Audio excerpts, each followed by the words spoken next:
I'm Zach, I make videos, and this is my Switch 2.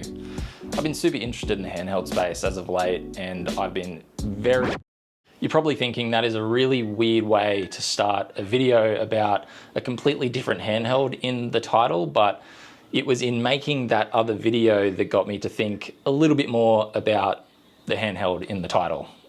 Let me explain. I'm Zach, I make videos, and this little guy is my ROG Ally X or ROG Ally X, whatever it is, sorry Asus. So what you just saw was me trying to create a video about the Switch 2 and my ownership for the 4 months or so that I had it. And in me going down the rabbit hole of what I liked and disliked, it was almost like I was trying to justify why I owned one. And ultimately it divulged into this. What am I getting at? This is so shit. I hate this.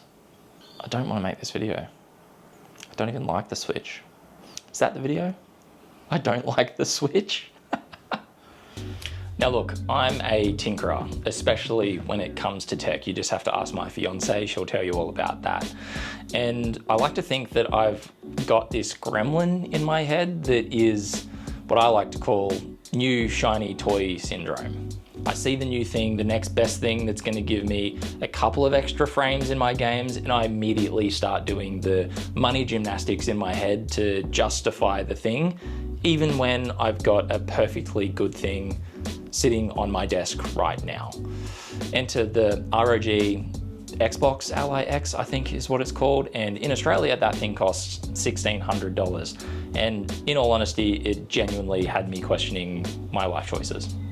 I came away from that experience with the Switch 2 thinking, yeah, it's a great console if you're purely after Nintendo games, which I'm not. I didn't grow up as a Nintendo kid. I was solely in the camp of PlayStation and Xbox. I interchanged those consoles like crazy. So look, have at it, Nintendo fans, but unfortunately it wasn't for me. Sorry, Mario and Link. So for some background, I've owned a Steam Deck and an OG Ally in the past. And in my ramblings, which will remain unseen to all of you, it made me realize that I really missed having a PC handheld. I want something that I can fire up in the palm of my hands and play the games that I want to play without having to, load up my PC or PS5, which will still be there for those bigger first playthrough type experiences. I'm looking at you, GTA 6. In essence, I wanted something that would give me access to a Steam library that I've been growing for literally a decade without having to grow another console library. Enter ROG Ally X. I jumped online and saw this little guy for 900 Australian dollar dues. Had a travel case, had warranty. It is in very, very good condition. Did some more research. Everyone online that I could kind of see was saying that it's a great handheld, but the Xbox Ally X is around the corner. That thing is $1,600 Australian. I think I mentioned that. That's insane. Get a Steam Deck, saw a lot of that, and the Z1 Extreme was starting to show its age. So what did I do? I packed up my Switch 2, sold that off, and if you couldn't tell already, purchased the Ally X. I just had to see exactly for myself what this thing could do. I had an OG Ally in the past, I mentioned that, and I really enjoyed my ownership of that handheld. It was just the battery life I thought was suffering. So I thought, let's pick one of these up, let's curve Microsoft for a little bit and see exactly what it can do. Well, at least what I wanted to do. Now I will say, when I got this thing in my hands, it was almost love at first sight. The screen hasn't changed since the OG Ally, but the curvature of the handles here most definitely have. They are definitely not as sharp as the OG, and it just feels nice to hold. I've got a grip coming in the mail in the next couple of days, which I'm sure will enhance this thing, but it just feels nice to use, which is half the battle when it comes to a handheld. Overall, the setup was pretty painless. I've used Windows on handhelds in the past, and they have their niggles, but I'm willing to live with that. At the end of the day, once you get past all that, it's about how these things play games, which is what I got it for. One thing I will mention, which is weird and it was like a deal breaker for me when it came to the Switch 2, but It has proper triggers, which the Joy-Con obviously doesn't, and the ergonomics on the Switch 2 are the biggest killer for me. I play primarily in handheld, and to not have triggers, to have, you know, normal size hands, even with the grip, the Switch 2 just wasn't comfortable. This thing rectifies that.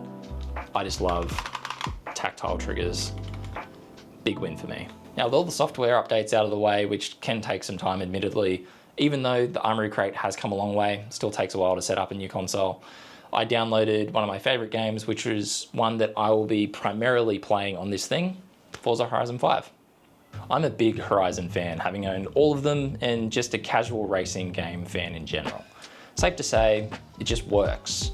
It ran at a solid 60 frames and higher with AMD's FSR enabled, and the game did a decent job at balancing settings in a way that someone who doesn't tinker with their tech would have had an enjoyable experience right away. Playing this put this whole thing into perspective. Now, if you've stumbled onto my channel and onto this video, you're probably in the same algorithm as me, so you probably noticed that all the tech tubers out there that get their hands on these handhelds, they constantly scream, more frames.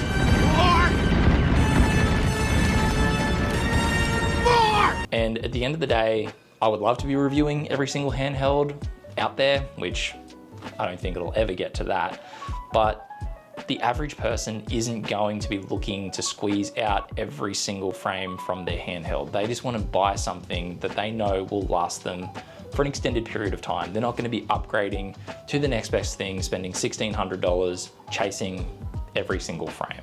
I know for a fact that I'm in a decent enough position to be able to afford something that does cost $900, but not everyone is, and I'm definitely not going to spend $1,600 to upgrade to the Ally X just to squeeze out those frames. I went seeking for a pre-loved model, and that is more than okay, because I know that this thing is going to be doing the things that I want to do, and why not go pre-loved if you can? It's easy to get caught in the little rabbit wheel, guinea pig wheel, why am I spinning my hand, trying to look for the next best thing, but ultimately tech moves fast, but not that fast. I think we get a little bit carried away with frame rates and resolutions when the norm not that long ago was 30 frames per second, and as a console first gamer, I couldn't care about frame rate as long as the thing played well and the experience was fun. That's what mattered at the end of the day, and that's what this thing gives me.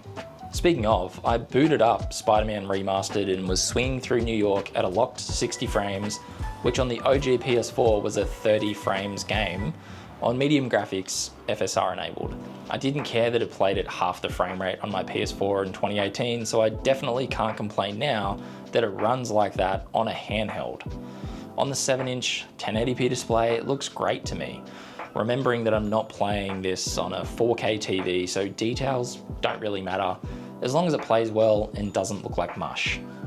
Expectation management is a huge thing when it comes to PC handhelds, and as long as you're enjoying yourself, turn the frame counter off. It doesn't really matter. Emulation, anything up to the PS3 will do just fine, even Switch if that's your thing, which you know from the start that it's not mine.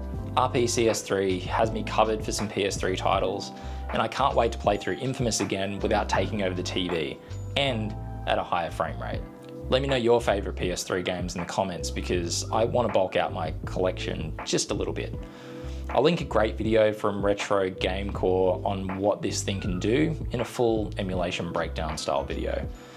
PS, I love Russ's videos. Give it a look, which I'm sure you have if you've stumbled upon my video. Now, I mentioned up top when owning the OG Ally, battery life was a bit of a pain point for me, but honestly, this thing, battery life doesn't even come into the equation. It doesn't even enter my head when I sit down to play a game. I won't go into wattages or battery drain because in all honesty, I haven't sat down for a single session long enough where I've needed to reach for the charger. I know this thing will last at turbo settings for over an hour playing Spider-Man or Forza, which for the type of gamer I currently am, is about my brain capacity for gaming anyway. I pick it up while my fiance is watching TV, boot up what I like, and just play for the time we have on the couch before heading to bed. The thing just works, and honestly, that's what you want in a handheld. And with the power that this thing has, I know that it's going to last me for a couple of years. It's going to be a great travel companion when I have to go away for work, and when we go to Europe for 6 weeks next year. I'm sure there'll be videos about that when the time comes. My fiance always says, don't buy the thing, whatever that thing is, you're just going to tinker with it, get bored and sell it on, which every time I respond, no, this time's different, I'm going to keep it, but I've sold every single thing that she has said that about. Look, I think this might be the handheld that changes that 4-month average ownership streak. If you find one cheap that looks great, I wouldn't hesitate to pick one of these things up, especially if you want to save some money and just want to get into the PC handheld market. You want to play some games. Even the OG Ally is still a good buy. You might just want to do the 74 watt hour battery mod for yourself. I'm not that technical. I just like to play games. And the biggest thing is, why wait for Xbox? This is going to get the full screen experience, which comes with the Xbox Ally X. So you'd be silly not to just pick one of these things up. We'll have to wait for some benchmarks to see if there is much of a difference, but safe money is, I don't think it's going to be that much of a difference that it's worth $1,600. I've said $1,600 a lot because that is a lot of money. Now, if you have any recommendations for games that I should try out on this thing, I'm all ears, leave them in the comments.